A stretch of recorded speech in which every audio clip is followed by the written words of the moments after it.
better place to enable that child achieve their full potential. Once again, I'm Robert Chirabonyitono. Welcome to Good Morning Uganda Extra.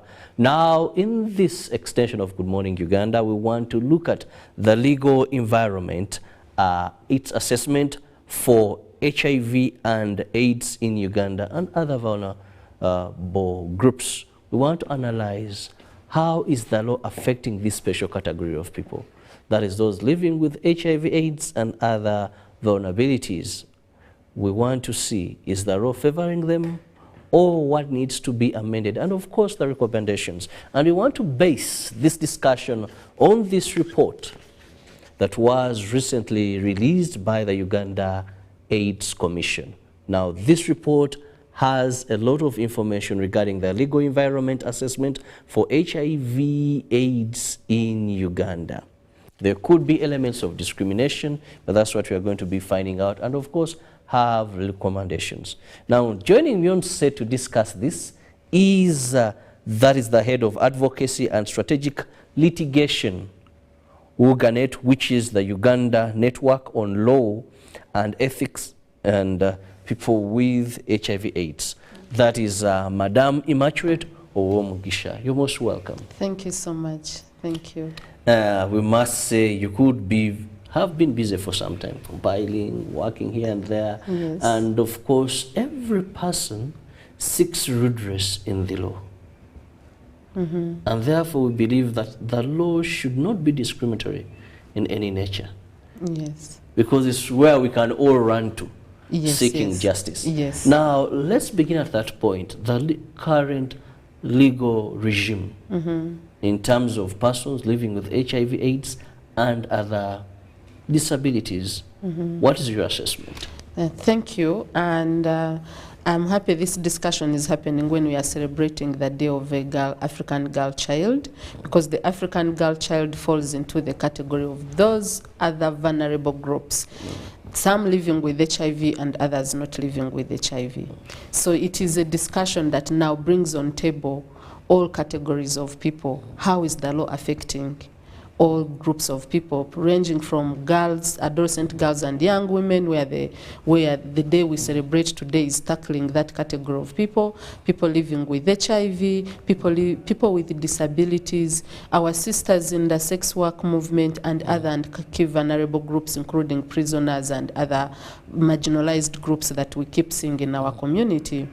And why we are talking about the law, Uganda AIDS Commission, with support from other partners, I think 2 weeks ago we had this launch of the legal environment in Uganda, the assessment of how is the law affecting key and vulnerable groups where people living with HIV fall. And in this assessment we are looking at different laws and policies in the country. And we have quite a number. The laws that are really progressive, that protect the rights of people living with HIV, protect the rights of people with disability, protect the rights of young women and girls. And these laws are in our shelves, but the same laws in most cases, they are small sections that we usually don't take to be a serious threat to the community, but some of those laws we find there are gaps. And I'll speak to the gaps later. But let me first by highlighting the laws that we are speaking about. One, we know our supreme law, which is the Constitution of Republic of Uganda. The law is very progressive. The law gives everyone equal rights, regardless of your status, regardless of age, regardless of your color. We are all equal by the virtue of being human beings, and that is a plus for our Constitution. But when now we go down into what are other laws that are in place, for example, the HIV Prevention and Control Act. This is a law of 2015. The president assented to it in 2017. 90% of the law is good. It gives people living with HIV a section on where we can have the AIDS Trust Fund, which is a very big plus for the movement of people living with HIV, that we will have a specific fund that is targeting people living with HIV. In case donors pull out today, we have a fallback. The government would have prepared funds that can always support in accessing treatment for people living with HIV. The law also goes ahead and puts in sections that ensure that there is equal treatment, there is no discrimination. But in the same law, we find gaps. We have very positive, progressive sections in the law. Then there are gaps on HIV criminalization. There are gaps on disclosure and consent, and there are gaps on intentional transmission, which again I will speak into details later. So that is one law. A constitution, very good, progressive. Have the HIV Prevention and Control Act, good 90%, but with around 3-4 sections, which we find problematic. You go to the Penal Code Act, which is overall law that gives criminal sections on how society should actually be guided. The Penal Code Act puts us into shape. If you murder, then this is the punishment that is there. If you defile, this is the punishment. So the law is good in terms of putting society into order. Yeah, but then the same law, you'll find we have sections that are targeting a certain category of people. And there we have sections that target, let's say, the sex work. It still criminalizes sex work. The same section uses the HIV status to aggravate the offense at the time of investigations. Yet for us in this movement, it is okay to aggravate an offense, but that shouldn't be at the time of investigation. It should be at the time when the person is found guilty. And then, because here they are using your status to judge you before you're found guilty, in my assessment. So that we also see it is good to put us in a shape as a country, but also it has sections that are strictly targeting a certain audience of people. Then we go to other laws around use of narcotic drugs, very good laws, laws on public health, very good laws, but once we have these good laws, and we still have quite a number of other laws that give at the same time are taking away, then we are not progressing. We are still going backward. Yet we need to have that legal environment that will make sure that we achieve. For the HIV-specific issues, as a country, we are targeting to end AIDS. Actually, global target is end AIDS by 2030.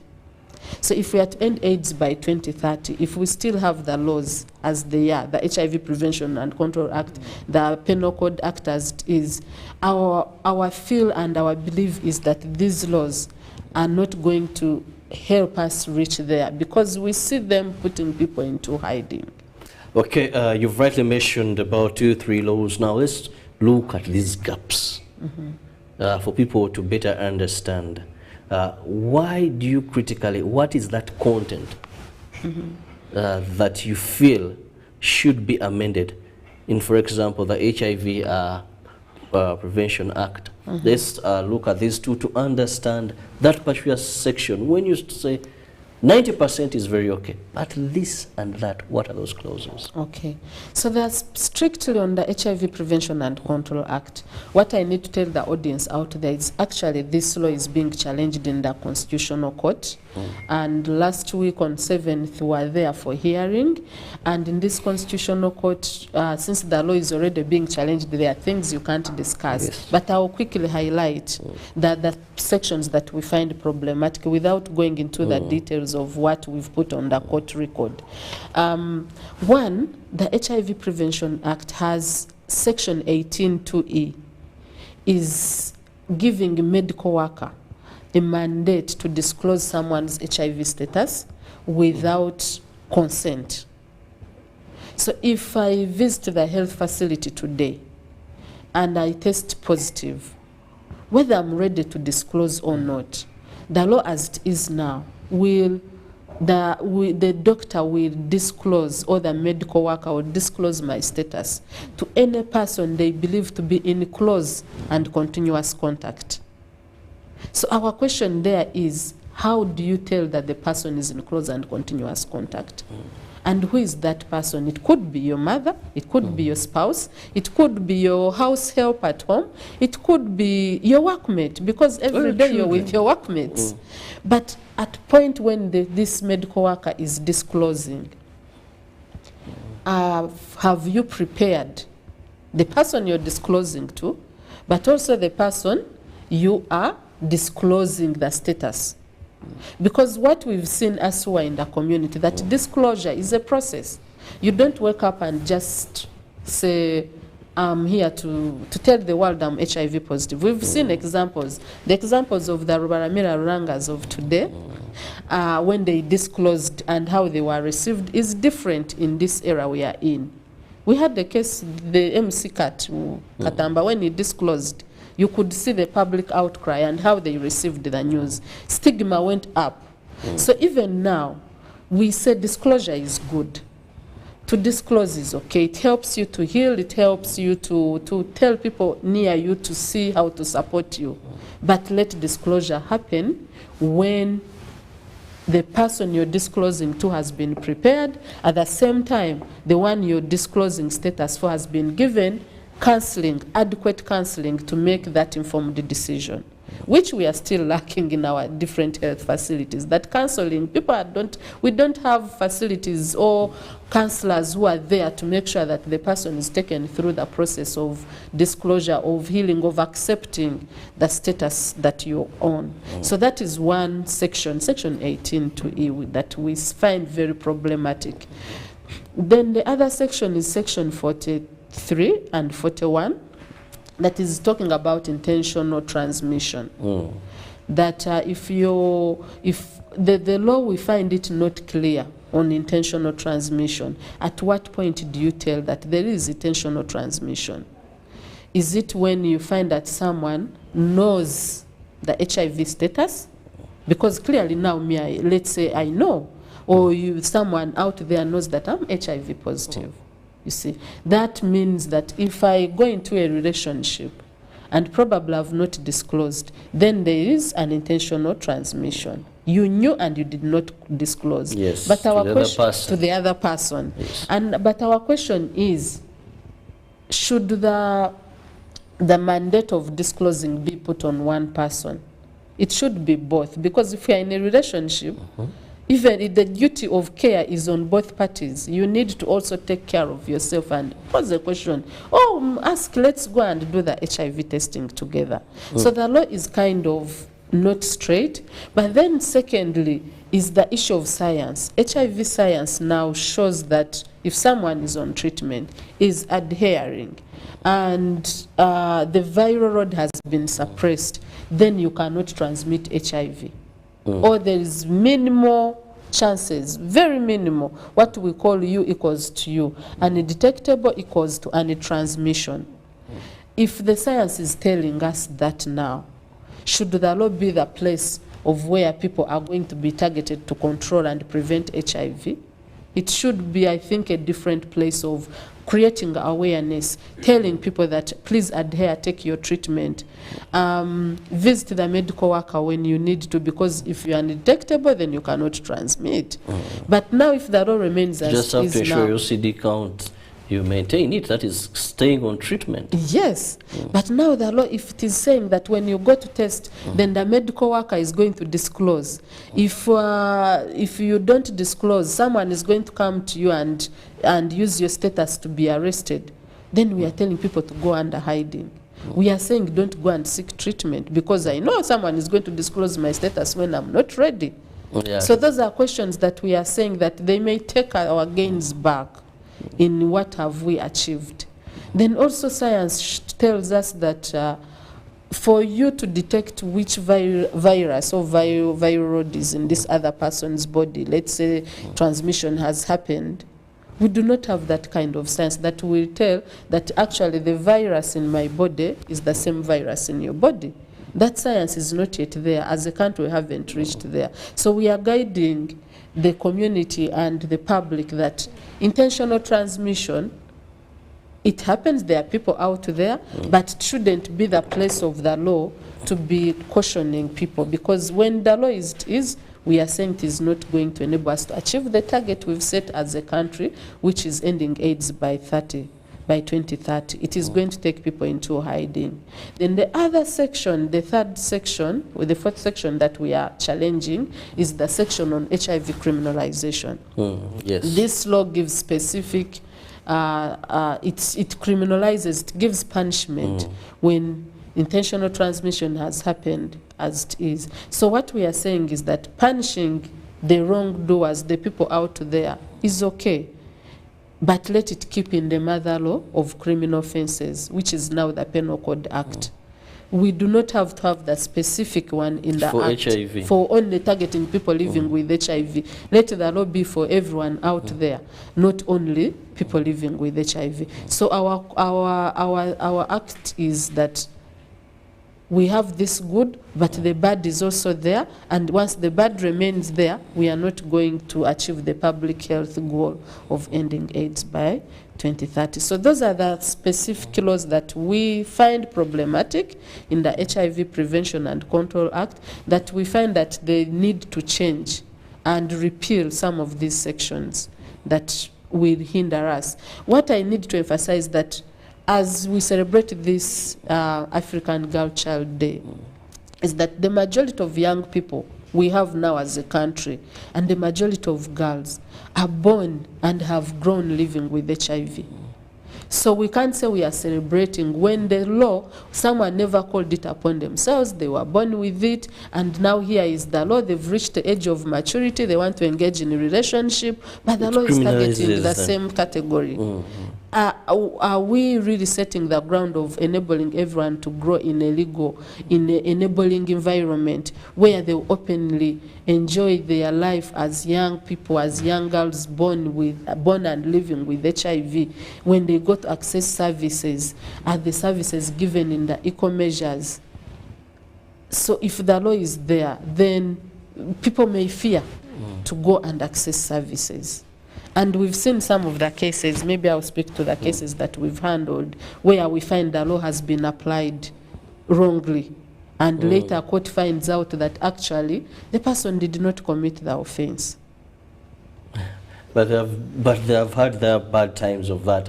Well, we are still looking at HIV/AIDS and the legal regime, or some of the laws that really could be having some clauses that are contradicting our constitution, but also making it hard for justice to be delivered for persons living with HIV/AIDS and other disabilities. Now, you've already talked about HIV/AIDS. Let's now look at other disabilities.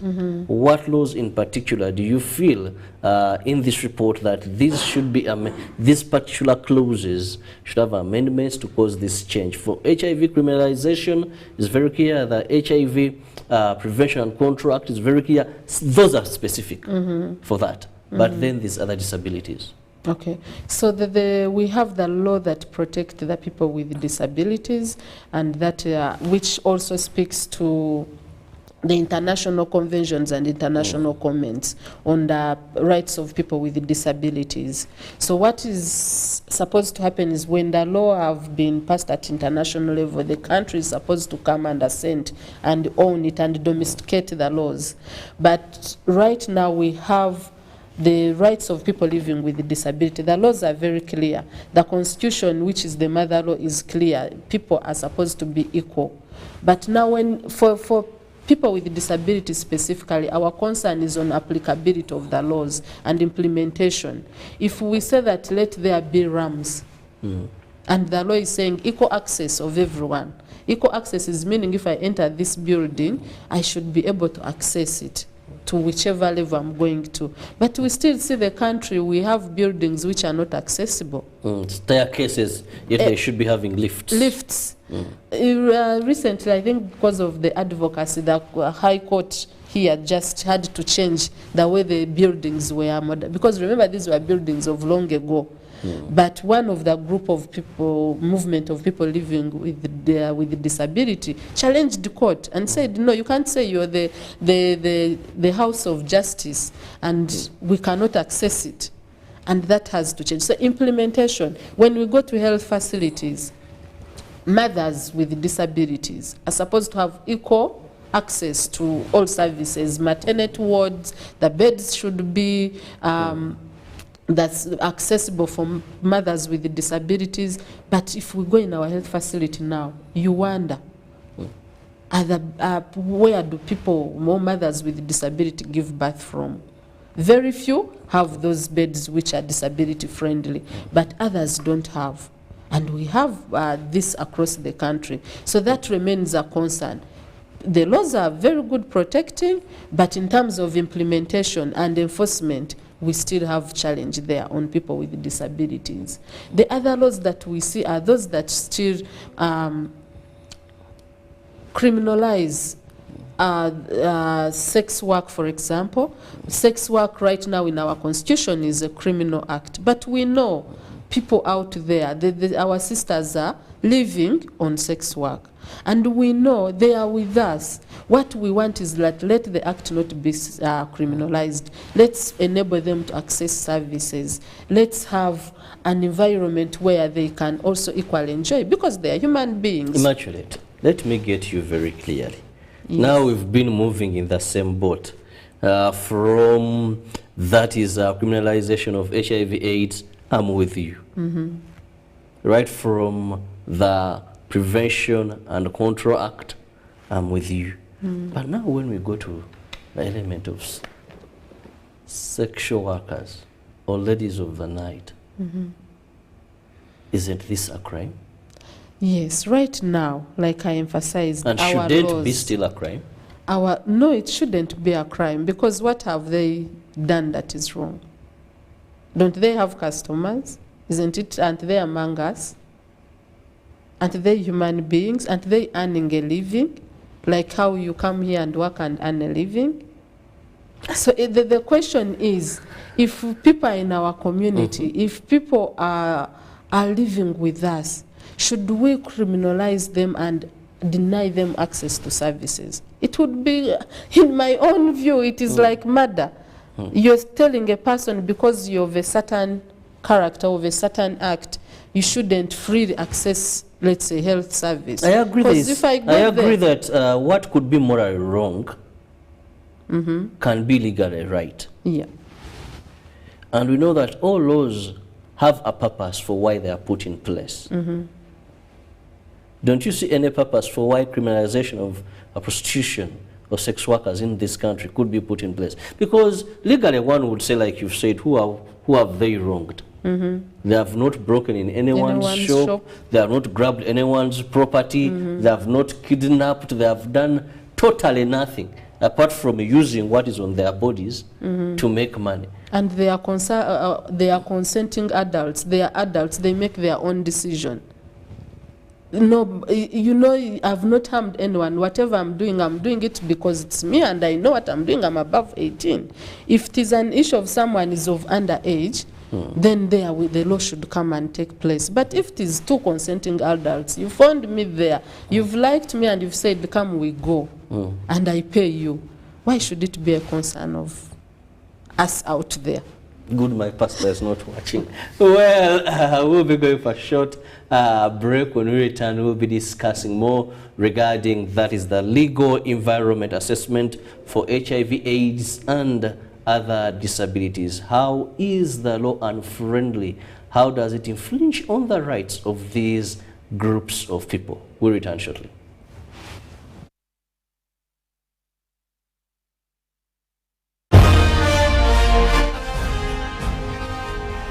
Live from UBC Studios in Kampala, this is Good Morning Uganda Extra. We bring you a fresh, well-researched program to help you identify opportunities for investment, job creation, growing your entrepreneurial skills, wealth creation, and social transformation. We have a product that is ready for schools, supermarkets. Create wealth, transform livelihoods. Every week, we showcase opportunities for creating new products and services. I now harvest a lot of cocoa. When I harvest it, I sell. After selling, I put money in my project. I have two projects. One is for construction of my house. Two is for educating my children. Excellence in innovation, the passion and drive to succeed, and the right mindset to grow your business. Create wealth, transform livelihoods. Brought to you by Operation Wealth Creation.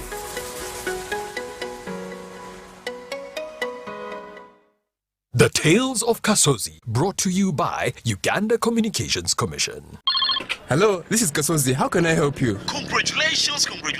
One good day. Good day? But I haven't entered any competition. Owadechi, since you use your phone every day, we have randomly selected you as one of our loyal customers, and you have won a brand new pickup. Hey, so how do I get this pickup? The pickup is in Namave. All we have to do is quickly bring it to you. You know, we are delivering many of them. So, just send us 100K for fuel via mobile money, and we'll bring it to you. But Chief, I'm in no hurry to receive it. Namambe is just here. Keep it at your warehouse, give me directions, and I will take time to pick it up.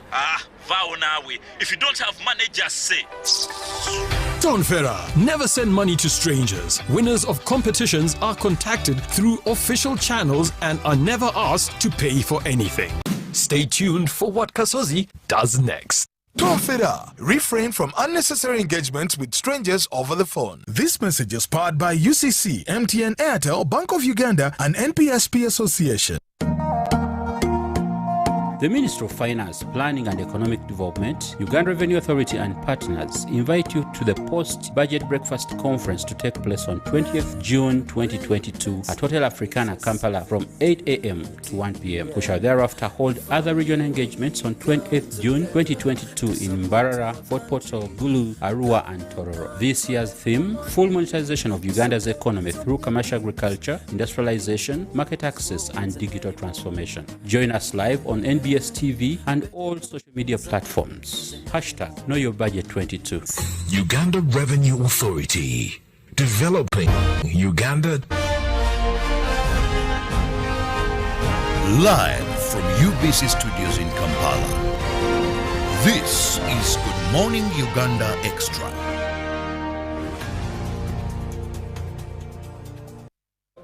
Welcome back from that short commercial break. It's still Good Morning Uganda Extra here on UBC TV. I'm Robert Chirabonyo, and with me, in case you've just joined us, I have Immaculate Owomogisha, who happens to be the head of advocacy and strategic litigation at Uganet.